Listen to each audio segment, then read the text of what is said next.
talk about us and what we did last night. And by us, I mean me. I'm in Chicago.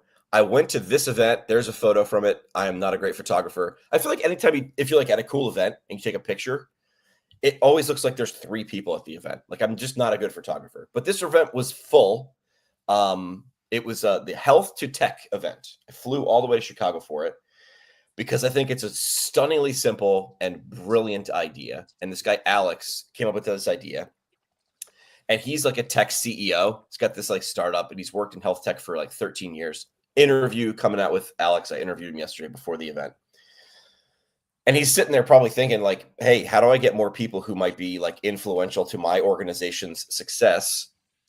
But then he went one step further, which is like, well, to help my success, I actually should help other people. So he throws these impromptu like pub nights where the formula is pretty easy. If there's a speaker, he's about to introduce the speaker last night. She spoke on using storytelling in your communications and marketing to a room full of tech people. And I remember like a lot of them were like, and when I talked to her, I grabbed her and I'll have her on the show too, because she's smart. I said, how is this usually received by tech people? And she's like, they love it, but they never do it. And I'm like, right. Everybody agrees it needs to be done, but then they're like, we don't do it.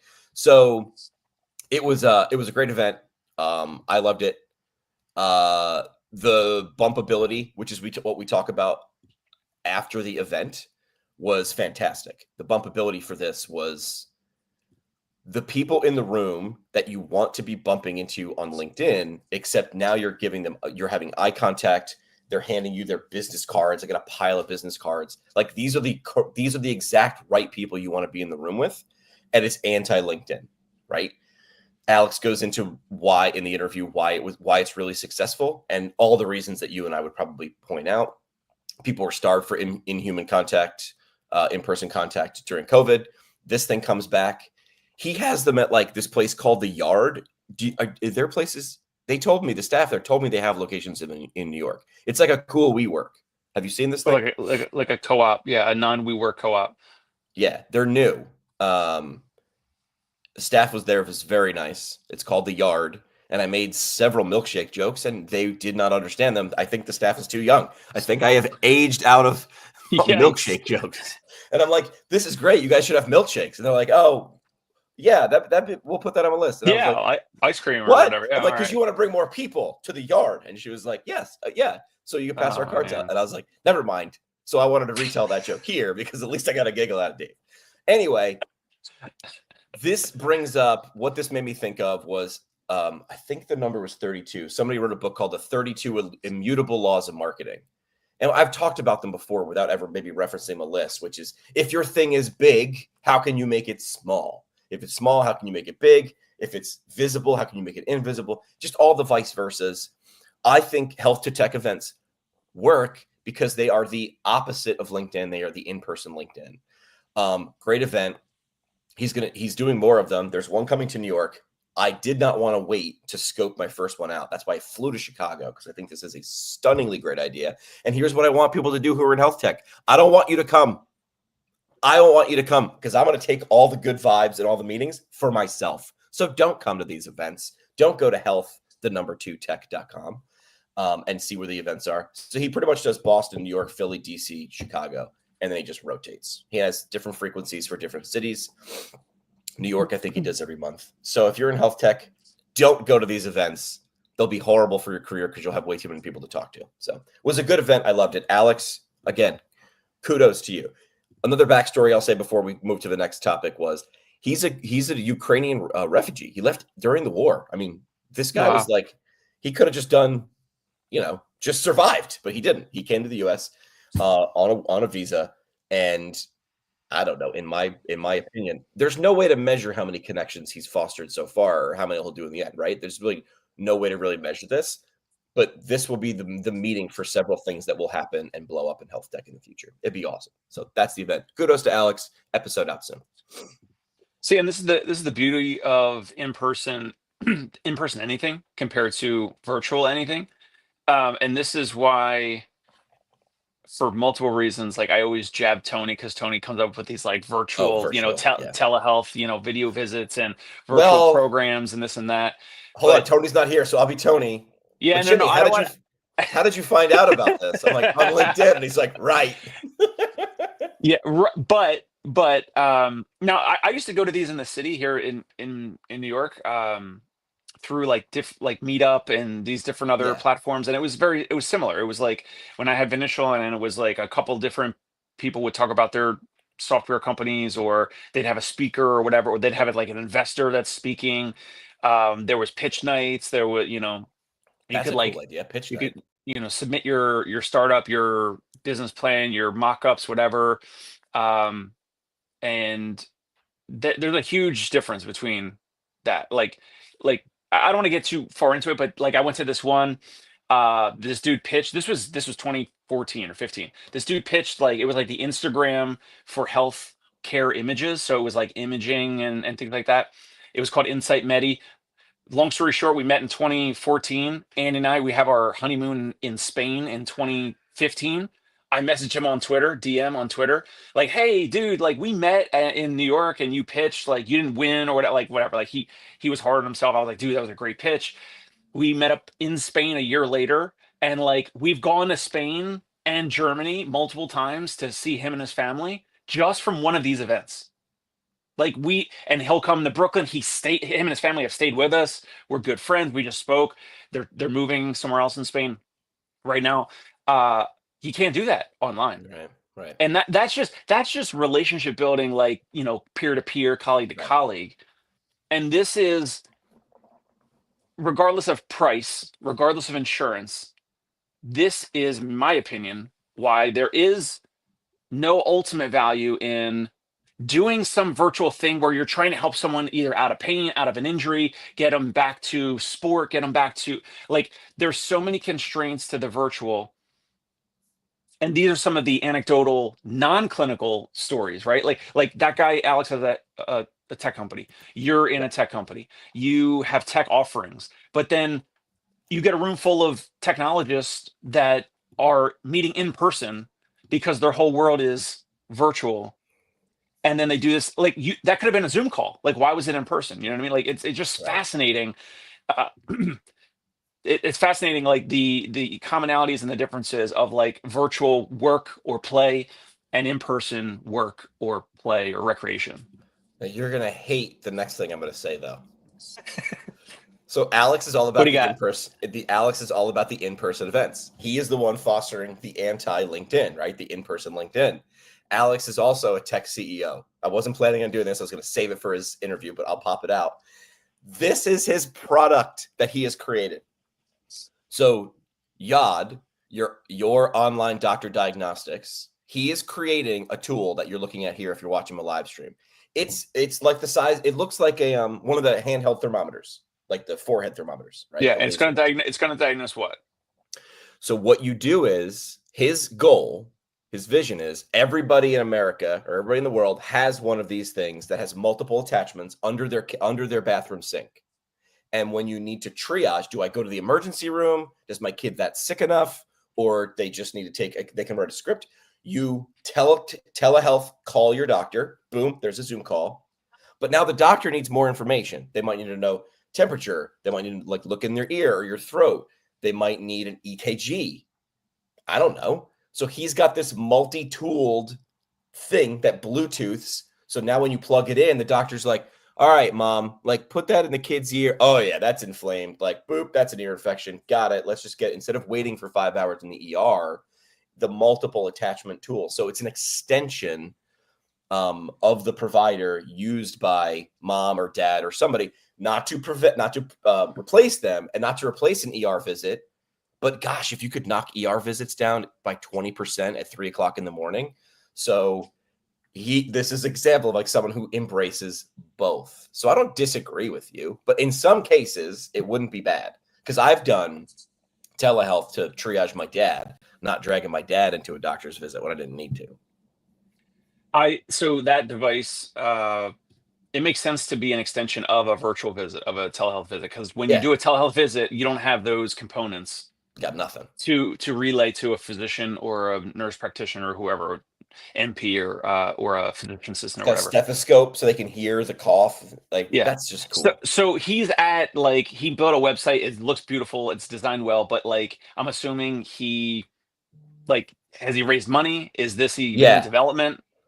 I would have to ask him again. Yeah, I mean, he handed me one. Like, he has a working prototype at the event yesterday. So, and he has competition. He mentioned who the competition was. He's like, we're not the only people to do this. There's another one, but their price point is, 5 or 6 times higher than we'd like it to be. Alex, in my head, I was thinking, what would I pay for this? Right? Start thinking like Dave. What would I pay for? People going to pay for this? He wants to make it not 99. He wants to make it 2 digits, $99 or less. Because I'm like, that's the way you get it underneath everybody's kitchen sink. The amount of money to build this thing that's actually accurate, that can do all the vital signs, is going to be astronomical. I wish him the best. I have a 12-month-old son. I would pay $100 right now for it. I would probably pay multiple hundreds for it right now. But if it worked, the amount of money this thing will need to get in front of consumers across the country is going to be raising like tens of millions, if not hundreds of millions of dollars. Yeah. I don't know how this I hope he can do it. Someone's going to do it. I don't think, or he gets bought, right? Or someone's like, Amazon bought One Medical, right? Yeah. So if they don't already have it, if they're not already working on it, then either it's not a big enough market, it's not enough where they can get the price down to sell it to everyone who has Amazon Prime or whatever. I'm just being a realist. Like, if he were to pitch me on investing in this, let's just say, like, I'm not saying he is, I don't know. I would not invest in this, because this is going to take a ton of money to actually get done, and then to get it into some, different consumer portals so that more people find out about it, know about it, whatever. And then it's one of these things where you have to buy it when you don't need it. And then when you need it and you don't have it, it's like, wait, now it's going to take 2 days on Amazon Prime, or it's going to take 7 days to order it from his website or whatever. So it's one of those things that is more like what's the analogy? Like, it's more like a vitamin instead of a painkiller. It's like, I don't have, like, yeah. So, like, you'd have to order it ahead of time, and when you don't need it. Fascinating, really interesting. I just don't think there's going to be a massive, let's just say, I don't know, in 25 years, I don't think there's going to be a huge change in the amount of in-person that we do versus telehealth and virtual. But anyway, that's my bias. Tony's here. Tony's on a lake right now. He's already out on the lake. Good. It's early. Yeah, dude. If you're on vacation, dude, you have a certain amount of hours. So he's in the back of a boat. He's wearing Crocs. So I'm about to make fun of him for that when he gets back. But hey, listen, you're on a boat, dude. You can be made fun of. What do you want to talk about next? Do you want to talk about the thing that I brought to the group chat, the thing in New York, or do you want to talk about the guy that you have the thing in the live stream? I have both ready. Let me see. Well, you started off with the Alex thing. Let me go with how about the Greg Todd rant that I sent in the chat? Yeah. Okay, so Greg Todd on his story yesterday posted this is a post from Physiogram.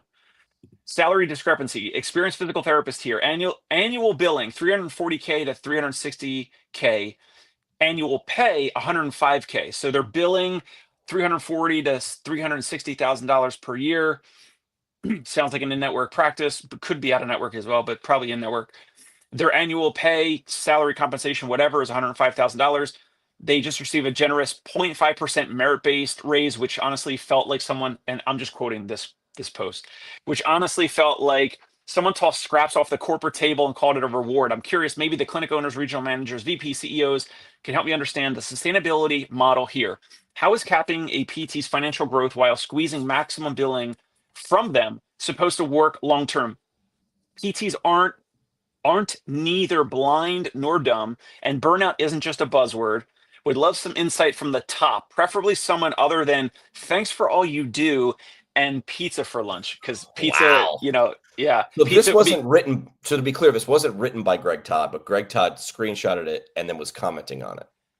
Well, yeah, and his comment in text form was, nobody's going to tell this person the truth. They actually get paid too much, which I was Too like, much. whoa. I was like, yeah. And then So the next story of his was him verbally saying that this PT that's making $105,000 per year somewhere in the US is entitled. Now, before I even say uh, if I agree with this or not, or if you agree with Greg Todd or not, any thoughts or takeaways on the post? Gotta love a nice anonymous post. Gotta love it. well, they're at the anonymous posts, and I have flipped from being like, "What's the problem?" Unless you're a whistleblower, right? Then it's fine. That's Or if fine. it's But a legal matter or something. other than that, I'm anti I anonymous got you. posts. I got you on my side. I have Good. flipped.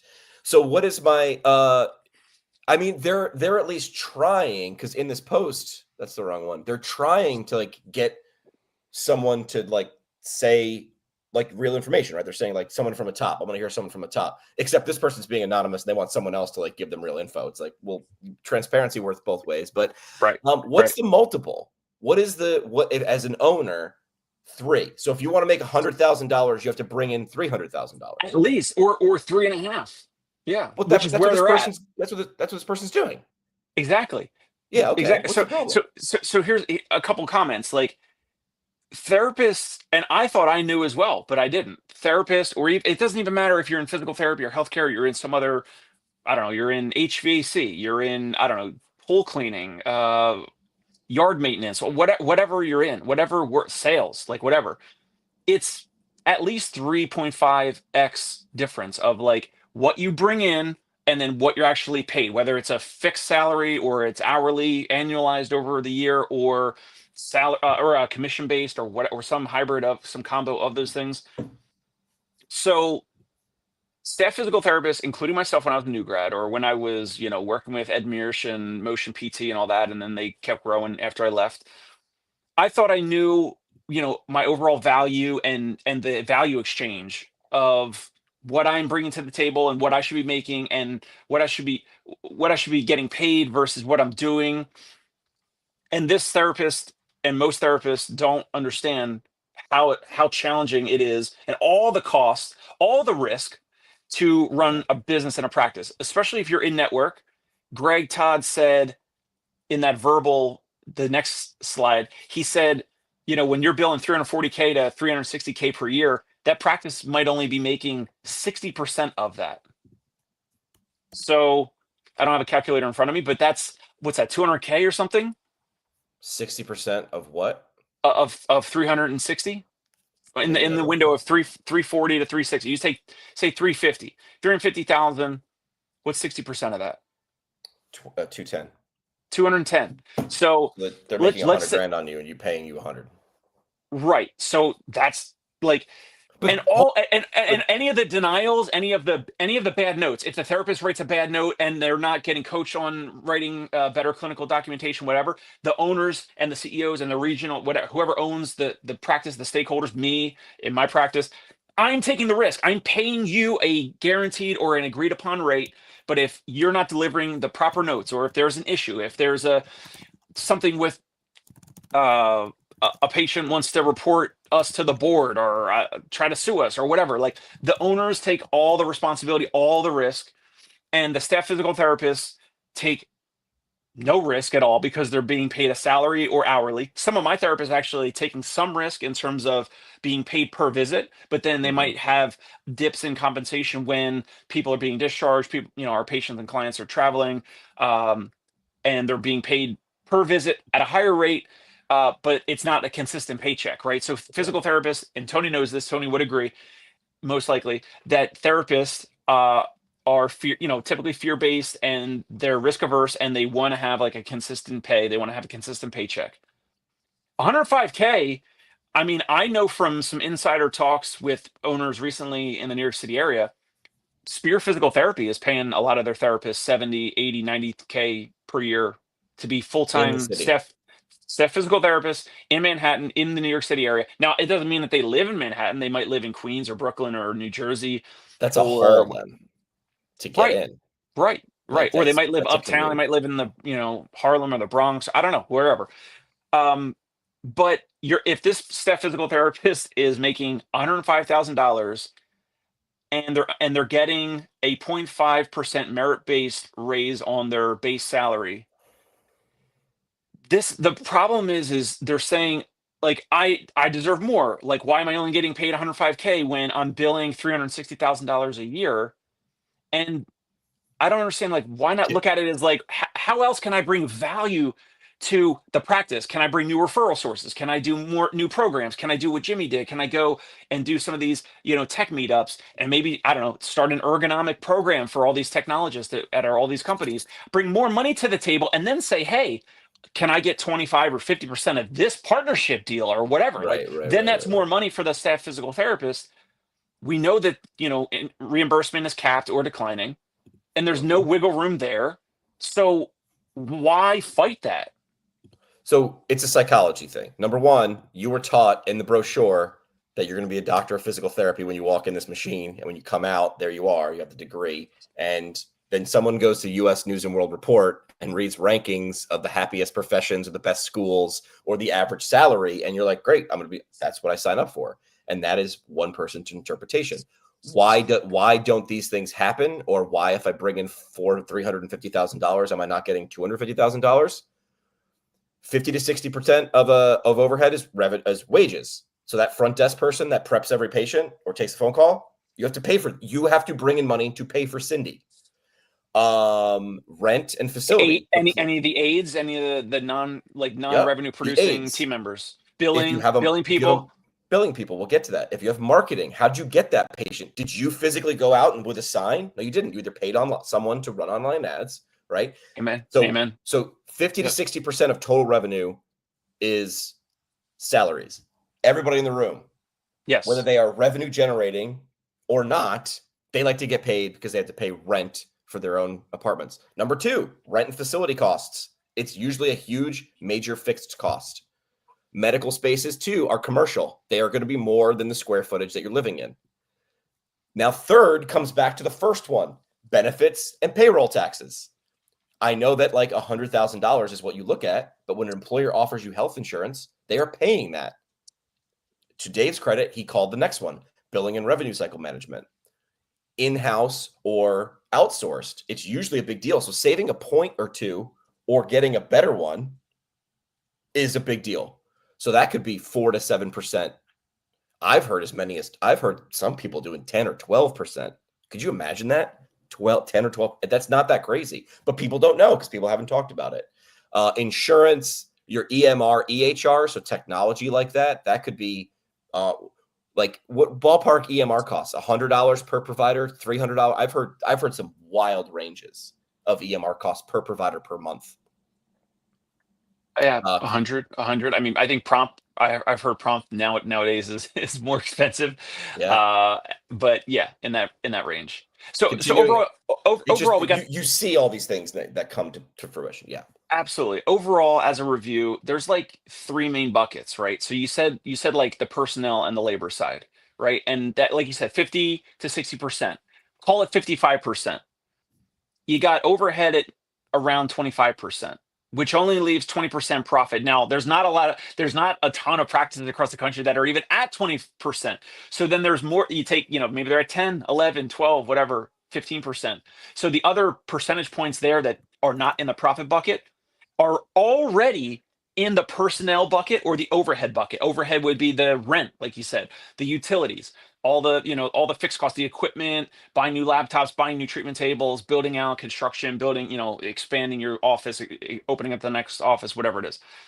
So yeah, personnel, labor, 55 or so percent, overhead, 25-ish percent, probably more. Amit Dave, Kaglani watching. I feel like Dave will agree with Dave. Dave Cohen chiming in saying billing and revenue are two different animals. I didn't understand this, but like you have to understand that different words have different definitions. Building and revenue are two different animals. Salary should be a percentage of revenue, not of billings. Agree with Greg Todd. This person is in fact overpaid. And it's not, what they're not saying is this person isn't worth more, but they haven't brought it in yet. We eat what we kill as a pack. Hey, everybody, let's figure out how to hunt better instead of and I'm not saying this well, I don't know. I can't say this person is entitled or not because I don't know them well enough. But what you might say is, hey, why is it this way? And then someone, a good owner will sit you down and be like, okay, my man, let's talk about numbers. Like be John Taffer in Bar Rescue. Let's break open the books. Did you know that we picked this location over that one because of this? And this costs $4 more per square foot times all this. You want to have, a grass floor, a turf floor, we can do whatever. That costs money. That floor costs money over and over. So yeah, I think we need more education and more transparency. This is where, even if I'm not going to be a business owner, me understanding how businesses work will make me go, oh, okay, I get it. That's why I can't make $200,000. It's not that I don't want to give it to you. These are a lot of ex-clinicians who would love to make other clinicians more money. And they're not laughing their way to the bank all the time. Sometimes they get paid last, and their salary is very variable from month to month. Imagine that. So good call, David. And none of the staff physical therapists understand that. Well, I shouldn't say none. Like a lot of them do. I feel like more people understand. They understand all of, like, that the owner gets squeezed with this profit, right? So if there's extra, depending on capacity and referrals and team members and all that, the personnel and the overhead bucket, it's easy for those buckets to be bloated. It gets taken away from the profit bucket. There's 3 buckets. Yeah. It's saying base salary plus a percentage of collected revenue adds safety for the owner. Absolutely. What a great motivating factor would that be? It's like, okay, that's how sales works a lot of times. There's different ways for sales, but like base salary. But if you really want to make money, my man, go hunt. Like, let's go hunt. But it's a mindset shift. Across all the Facebook groups, across LinkedIn, whatever, like all the physical therapy groups that I basically have gotten out of, everyone's saying, I would say everyone, like almost all these staff physical therapists are like, I deserve more. We deserve more because we're DPTs, because we're doctors of physical therapy. We deserve more because we have all the student loan debt. None of them ever say, I'm going to bring in this extra 50K or 100K in revenue from running groups, from partnerships. I mean, there's some practice owners that have partnerships with like big companies, like with On Running and Strava and different brands and stuff like Adidas and stuff like that. Like that. Now, of course, that takes effort. Yes, that takes effort. It takes time. And that could be, you mentioned behind the scenes, Jimmy, like how could a person in an organization, like, should they ask the CEO or someone for permission for this type of stuff? Should they ask the owner, or should they just go and try to do the thing and like ask for forgiveness or permission later? A lot of the therapists are not going out and being proactive and saying, how could we start a new program? How could we bring in more? How can I, as a therapist, bring more value into the practice? And because I have a cushion of a fixed guaranteed salary, so they don't have downside. They don't have a lot of downside. They're asking for more upside without any cut in the downside, right? But they're not bringing any of these programs or these ideas or these partnerships, revenue, profits into the practice and saying, hey, if I bring this in, can I get 50% of this? Like, because I know you're going to have the overhead of actually rolling it out and like onboarding all the therapists if it's a new thing, and educating our therapists, like, here's why we're doing this partnership with Strava or On Running or whatever. Here's what we're going to do, this run club. There's a ton of personal trainers that are eating our lunch with doing like workshops and talks and running groups with like ASICs, and they're going to like the ASIC stores, and the personal trainers are talking about foot types and different shoe styles. I mean, physical therapists should be doing that. It's insane. I always say when PTs, I forget who the guy was, but he was in a Facebook group, and he was like, look at this trainer. This person's teaching. He was a trainer teaching, offering a certification class or a continuing education class for other trainers, not a PT. And this guy screenshots it, drops it in a Facebook group, and of course, it's like meat with piranhas. Yep. And he's like, his bone to pick was, he listed all the pathologies that this would be able to help. He's like, he's using all these terms for the people we help. And I just chime in and I go, do we have some sort of proprietary ownership of treating people with those? If those people with those conditions want to see that person, medical license or not. This is America, baby. They're going to do it. Are you mad he's doing it or mad he's doing it better than you? Because he clearly communicated, if you do this, you'll be more confident and competent in working with these people. The dude was, I'm going to be stereotyping. The dude in his profile picture, a little bit older. So I'm guessing he had a solidified worldview. I need you to have a more liquid worldview. That would be my hot take, right? So I understand that you are offended that you're not making more. Tough. Let's do something about it. This is not a bunch of owners sitting on a hill somewhere giggling as all their minions left. Maybe there's some jackasses like that, but most of the people are bleeding hearts. They did it because they were like, all right, this is my path forward. And this math doesn't math. Well, and a lot of these, a lot of these staff physical therapists, they want a boost in their base salary, this guaranteed salary, but they also don't want to go do these talks at 7, 8 p.m. at these gyms, the ASIC store, whatever. Like, you want extra money, but you don't want to actually bring value to the table. Like, if I had team members or therapists say, oh, I want to do this, I want to do this, I want to do this, like, then our name and our branding and we're getting out there more in the community, like, and then show me, like, let's track it. Like, you did a talk, you did a presentation, whatever. We got how many leads, we got how many new patients, they spent what part. Dollars. The problem is that second part is tracking it. Well, I'm going to go do this and this and this. And then you as an owner are probably saying, okay, let's walk through how that's going to bring us business. You're just saying, let's go through the process. What if you do it 10 times and it only brings us 30% of what you thought it was going to? Now you did. Then the owner and the staff physical therapist, we can share that 30%. Correct. You share the 30% because you are now at the same level of risk and downside. Like, you did a bunch of work, you did a bunch of time at 6, 7, 8 p.m. after your workday to go do whatever, to do talks, correct, to do running groups, whatever, or it didn't work, and so you're only going to get paid what that brings in. So if it brought in 30% of the projection, then yes, let's split. Then I'll take the 15%, and you take 15% of what it brought in, because I had no extra time or risk. My risk is shared with your risk, and I didn't have any extra time other than it was your own time to do it. Sure. Now let's split that. I'm cool with that. This has been an even more, like, I understood that from running radio stations. I would have people pitch ideas to me, and then I would have on-air talent pitch an idea for a sponsorable feature. Hey, I'm going to do this thing every day at 12. We could probably get someone to sponsor it. Can I get some of that money? And I'm like, absolutely. But now you're in on it with me through the whole process, because now a salesperson has to go pitch that. That salesperson has to get paid because that's their job. They're going to take a cut of that. And then everybody in this room or some of the team is going to help produce that. That's part of their revenue. So what I don't want people thinking is, I brought in an extra $100,000. Where's my extra $100,000? My man, we got to pay for the machine that allowed you to do that. I had a kid who would not be able to understand this. He's like, if I help you sell a sponsorship for $10,000 a month, I want $10,000 a month. And I'm like, my man, you don't own the radio station. We have to pay for this machine.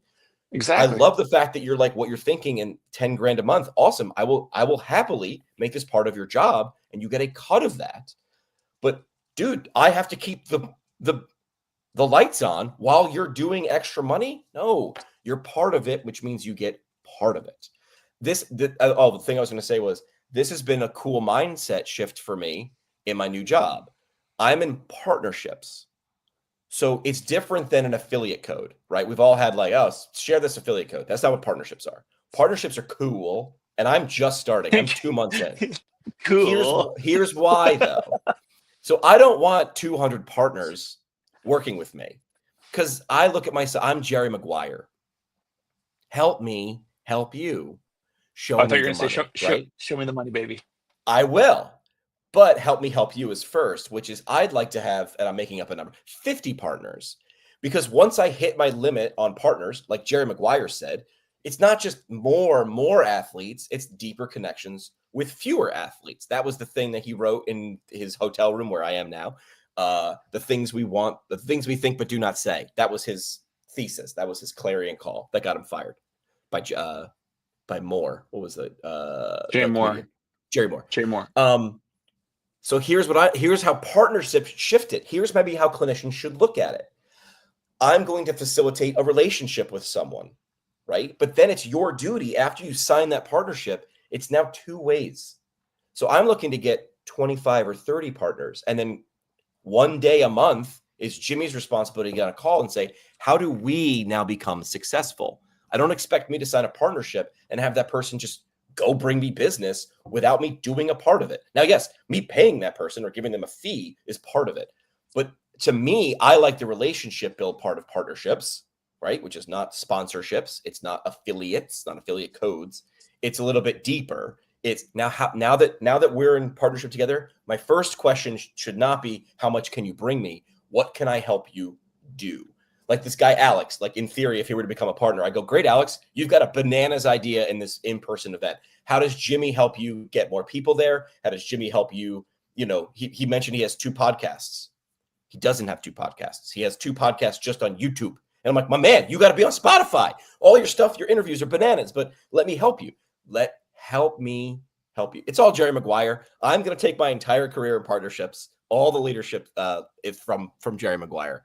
And I did make a Jerry Maguire reference the other day in a meeting, and Dave, and it also got missed. Half the room didn't know it. What half the room was like, I think I said, help me help you and show me the money. And I had people like, yeah. And then like, and I'm like, oh, it hurts my soul. But that message should still resonate with your team members, even if they don't know the movie Jerry Maguire, right? Well, yes, but I think the people it's very obvious. Help me help you. You're in partnerships.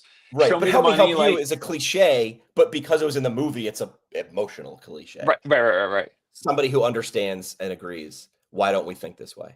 I think Jerry's saying, I think he's saying, why don't we, the profession, think this way? And this was a few minutes ago, so I don't even know what he was referencing. Yeah. Also, Jerry Durham's Giants beat my Phillies 2 out of 3. I was talking smack online, and I have to eat my words because they won the series. So on the road, it was in Philly. So shout out to Jerry and his SF Giants. I saw JT Realmuto got called out on a called strike that was 4 inches off the plate, and I'm like, the robot umpires are like sitting off the side. I can't wait. All right, I can't wait. I can't wait for the robot umpires.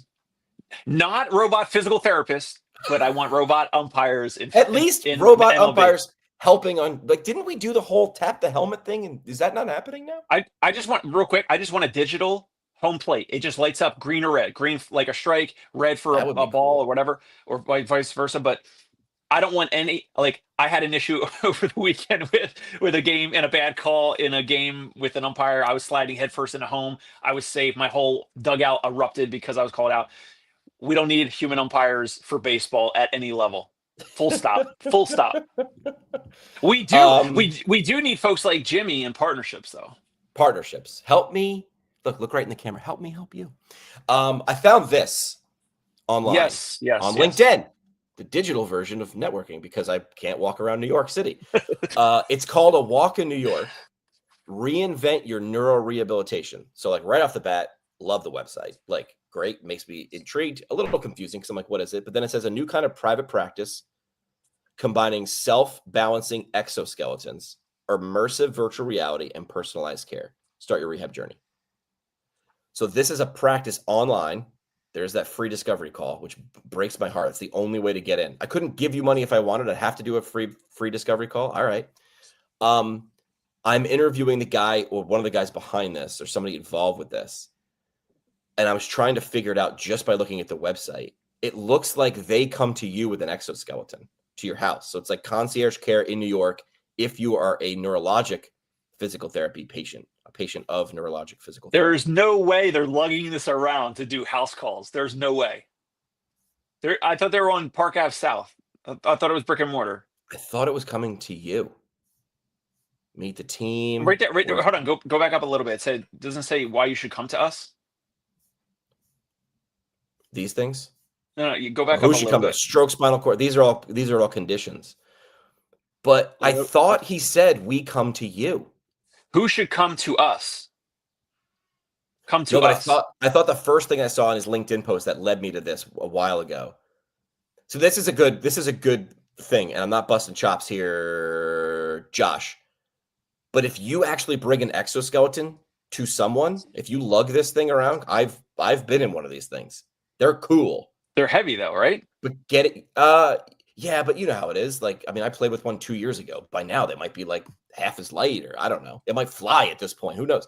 If he's If you go bringing to that the to, if you go to the very bottom, and I think there was like an Instagram button, and then you could look at their Instagram. There was a brick and mortar yeah, there is office. an address. There is an address. Yeah, just click on So that. There's like 2 posts on their Instagram, and one shows like a street level office on Park Ave South, which that brings me to my next point in a second about that first or second post, whatever that is. this one, The one, yeah, where you can see the taxi cab on the left. yeah. I mean, they're So using an overhead harness system too. right, Oh, see, in the right. beginning, I thought they were bringing exoskeletons to people in New York who couldn't get them, which I don't know, man. I feel like a lot of people would ask for that. Not easy, simple, but not easy. That would be because that does not look light. Let's get into the like quick financial, like nerdy business stuff real quick. So the space looks beautiful. The technology looks awesome. On the website though, it says that that they take a lot of in-network, or they take a lot of insurance, including, Medicare and like some of the other payers, right? On the website. So, but on here, it's a one-on-one visit, it looks like, where obviously at least in this video, there's a professional, I'm assuming that's a therapist, with a patient or client that has a neurological condition that's in the exoskeleton. So, and also they're on Park Ave South. Jerry says, bring on the robots. I hope he means talking about MLB, but not He for does. physical He therapy. does. He does. Yeah. Finally, Jerry and I can agree on something. He also thinks free discovery for everyone is foolish. I agree. Yeah. Well, let me just hammer this point for a second. So they're on Park Ave South in Manhattan. That space is pretty big. Yeah. I would say, I don't know. That's at least $8K per month, $8,000 a month, but it's probably 10, 15, I don't know, K per month. And how, if you're doing one-on-one visits like this, meaning because there's a professional or a therapist with the patient in this exoskeleton, how can you accept all these in-network insurances, including like Medicare, and make 100 or 120 per visit? And how can you make this business model work? Maybe we need to hear more from Josh, the founder and the physical therapist that works here. How can you cover the overhead? We were talking about the personnel and the overhead and the profit. Because that overhead harness system isn't cheap either. Not at all. Like, not cheap. The amount of money that they to even put, so to buy the exoskeleton, to have the overhead harness attached into the attached overhead, so it was already installed. So it looks like this practice has put a lot of money up front to get them up and running. The clinic looks beautiful, looks gorgeous. I love the aesthetic of it. Wandercraft, so 176,000. Okay. I didn't even realize they were that expensive. So I like, maybe he got a unit that's like used and it's free, or it's part of some, I don't know, some study. Yeah, something like that, maybe. But even that, you still have the overhead of that space, the address that's on their website, Park Ave South, not cheap at all. But this storefront location, not even like on the 3rd floor, 8th floor through an elevator, storefront, sidewalk location, Park Ave South, very expensive. How do you make this business model work? I'm fascinated. Maybe we need to have them on in the future. Can I show you how you make it work? And this wasn't planned. And this is different, not the same. These guys cut the PTs out, and I commended him for it. So this is somebody I had on the show a long time. I'll bring Yanni back. That's Yanni right there. It's Yanni Corey. Yanni was a Georgetown athlete. Yanni was playing beach volleyball in California and dove in between matches to like cool off. Spinal cord injury. Hit a sandbar. So like prime of his life. There's Yanni right there getting swole. Yanni then went through the system and was like, dude, we can't afford this, or I get neuro rehab like once a month because of whatever, insurance and costs and availability. Yanni started Next Step, which are gym setup, square footage of machines, baby, and trainers. But obviously they have things like vibration plates. They have things like not so much exoskeletons, I think, but more like FES bikes. So a gym for people with neurologic rehabilitation. I won't even say neurologic physical therapy issues.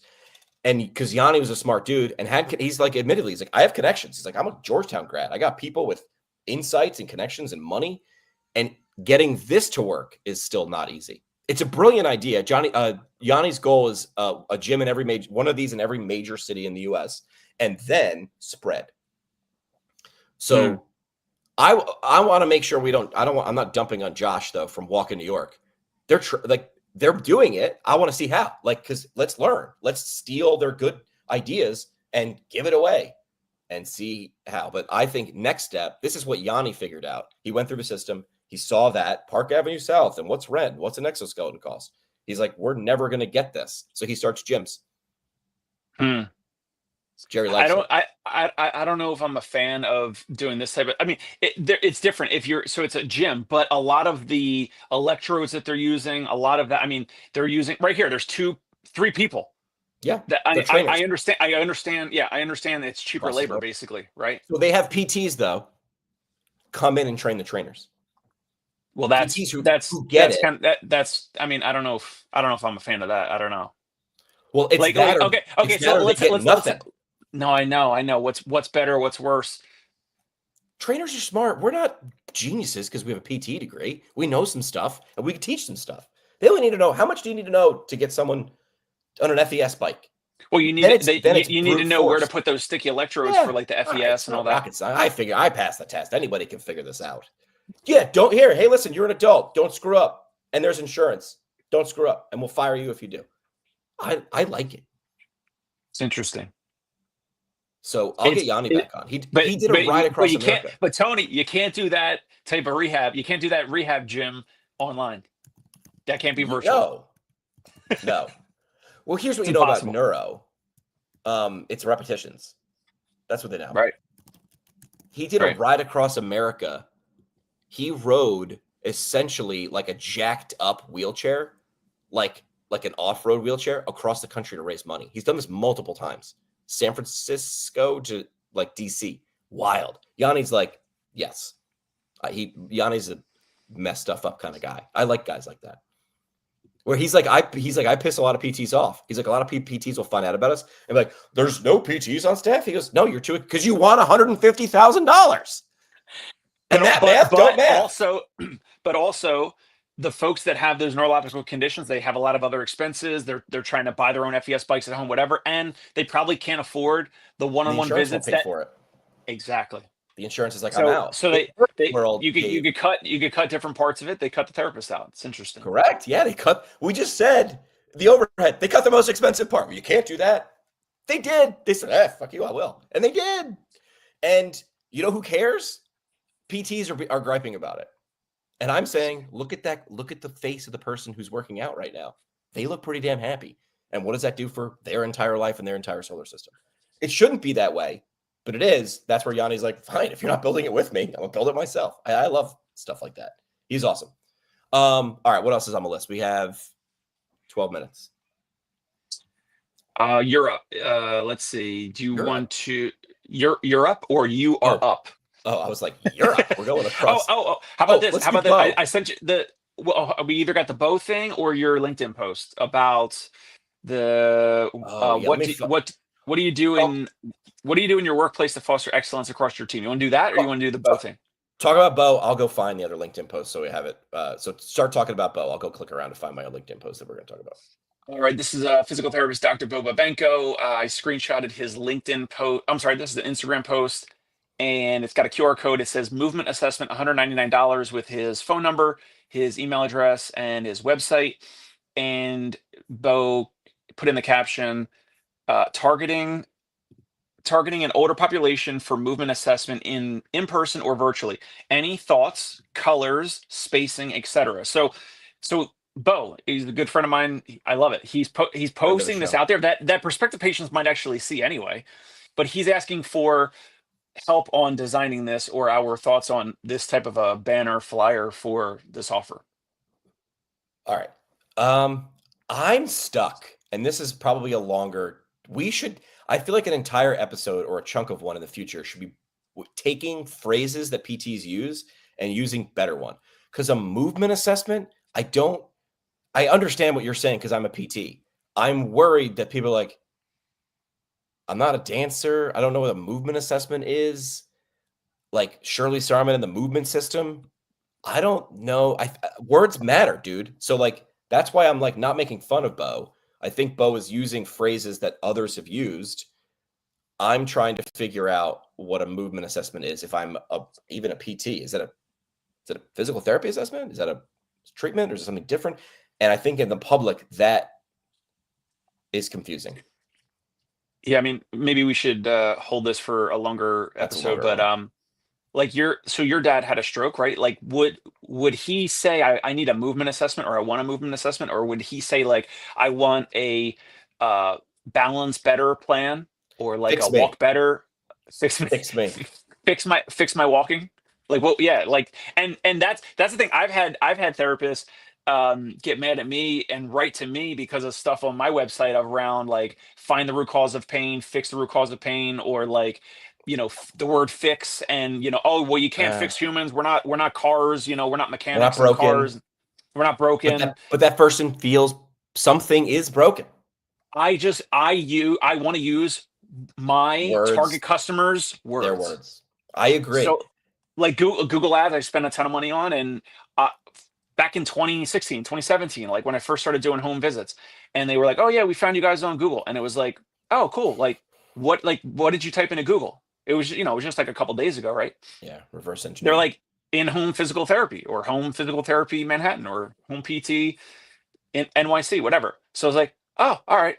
So like just use those and have run a ton of money through them to make even more money.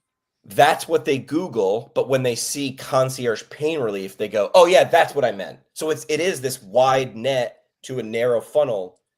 They don't have to necessarily Google concierge pain relief, but when they see it, so if we took that parallel, fix, help after stroke, and then you see something, what's the next thing? I don't know if a movement assessment does it.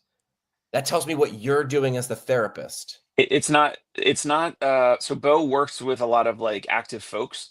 So I would say each post or digital flyer or whatever should be calling out each like a specific person or whatever their main issue is. So Part of the if it's problem. Yeah. if it's CrossFitters, it's either like low back or shoulder. So it's either low back pain or shoulder. Maybe you have one flyer that's like so $199. Shoulder shoulder tune up for CrossFitters, or CrossFit shoulder tune up, or assessment, or whatever. But See, I don't like mind by CrossFit and the condition. Yeah, CrossFit tells it that's your who. Because if you're a golfer, you're like, I don't need this guy, right? Unless he says golfer. CrossFit Right. tune-up, yeah, I sort of need it. Because I was stuck on movement assessment as the drill, and we taught people to sell the hole in the wall, don't sell the drill, right? And this is selling the drill, yeah. But the funny part is CrossFit tune-up is selling the drill too. But for me, I like that more. Because I can picture what I get out of a tune-up. I don't know what I get out of an assessment. Like a tune-up, broken, then fixed. So yeah, that does sound, never mind. That I know we're talking about the tune-up, which is the process, but I know when I get tuned up, the car runs better, and that's my goal. So I see it. I think it's shorter, it's a shorter distance to, like, don't create chasms in your messaging that are so wide that someone's going to need to do mental gymnastics and burn a lot of calories. That's what I think the problem with movement assessment is. Then what? Well, then we put together a plan. That's too big. So then sell the plan. They'll tell you all the time, 3 steps: come to Bo, get assessed, run through a brick wall. Like you need to do it if you can do it in 2 steps. Like, be like Bo. How Bo doesn't use, he did for a while. He needs to use more Bo knows, because if he's aiming at older adults, He was using Bo. He has been for it's a years. podcast. Yeah. Bo knows this. Bo knows, and it was such a great idea because the Bo knows would stay the same. He's like, Bo knows Neuro Rehab. Bo knows CrossFit. Bo knows that. It was. If your name is Bo, you do that. All right, I found my post. Let me get this off the screen. My post. Let me zoom these in here. Just on LinkedIn. Yeah. So I took a crazy statement. We talked about how you write viral tweets and stuff. And I took a crazy statement. Mediocrity in healthcare is something we should just accept. And of course, people, what? We could never accept mediocrity. And then I go on to say, we didn't go through years of schools, clinics, and sleepless nights just to punch a clock. And yet, patients still walk away disappointed with their care. Why? And instead of blaming the patients, I say, here's the real question. If you're a provider who refuses to settle for average, but what do you do actively to raise the bar, not just for you, but for your whole team? And then I use the LinkedIn poll. And for the podcast audience, I had four options: lead by example, celebrate great care, mentor and teach peers, set up and uphold standards. And I'll give the results, or there's 4 days left in the polls. Yeah, It's pretty evenly what do we got right now? It's pretty evenly split between three: lead, mentor, and uphold standards. So lead by example, mentor peers, set and uphold standards. Celebrate great care is at 4%. So it looks like you selected lead by example. Like that was your answer? I think so, yeah. So for me, I selected set and uphold standards. If I had to pick one, lead by example, of course it makes sense, but like, there's a therapist in the clinic, the clinic director, like they lead by example. But for each of the therapists, like they don't their onus is not on them to follow that. Like they No. might look at it, they might be like, yeah, that's the leader or whatever. But the owner, the clinic director, the manager, whatever, has to be setting and upholding the standards, because that's like, okay, Jimmy, like person by person, therapist by therapist, staff member by staff member, here's your roles and responsibilities, here's your role scorecard, here's how you're going to be assessed here. Like when you come to ask for more money or like a pay raise or whatever, we're going to look at your money, we're going to look at like, your patient satisfaction scores, your Google reviews. Like, here is how we're going to set and uphold standards, and here's how we're going to keep you accountable, and here's the weekly calls or meetings or whatever we're going to check in with you over time to make sure, hey, are you, because up front it's the manager, the owners, it's their responsibility to set the standards and then uphold them over time. Like, here's how we're going to keep you accountable to these standards over time. So that's why I selected that as the response. I changed my answer. You could do that on a LinkedIn poll. I hit undo, and I changed my answer. Well, I brought this up the other. No one saw it. That's okay. No, but changing your answer is not a sign of weakness. It's a sign of strength, in my opinion. So what you made me think of was that line that I talked about the other day from Adam Grant. What he says is the 19 words you have to say before you give some feedback. I'm giving you these comments because I have high expectations. Sorry, very high expectations, and I'm confident you can reach them. But Jimmy, you've been doing this. So that is, I think, setting and upholding standings might also be leading by example, because if you set and uphold, you're showing. I picked lead by example first because I thought it was show, not tell.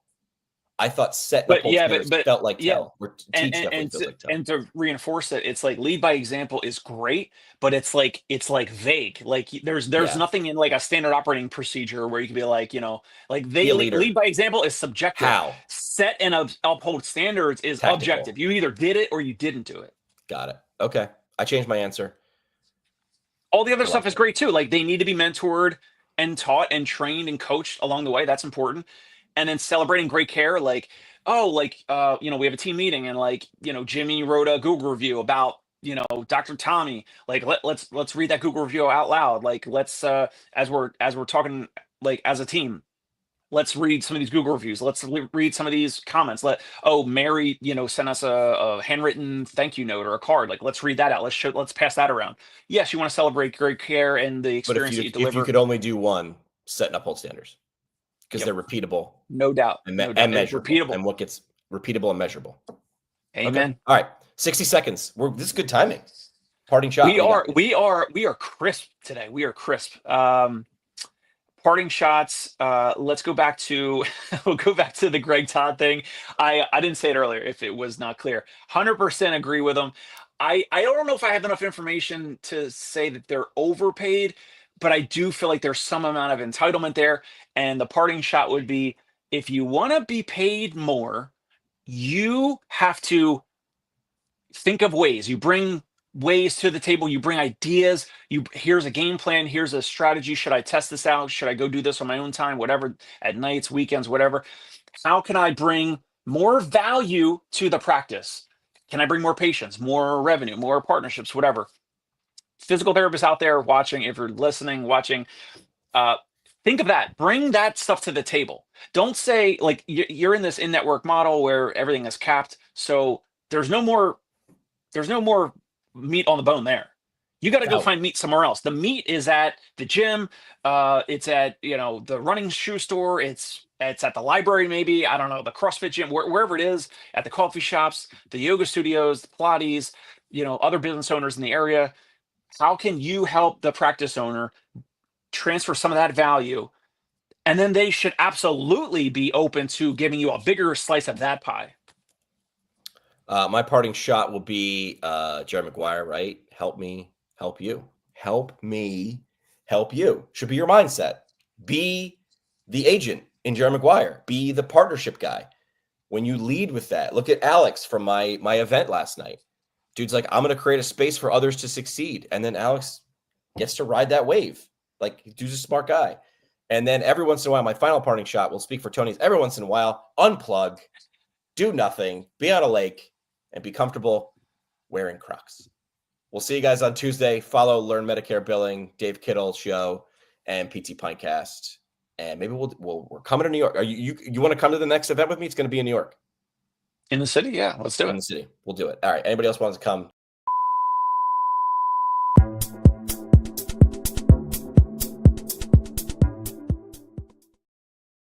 Ding.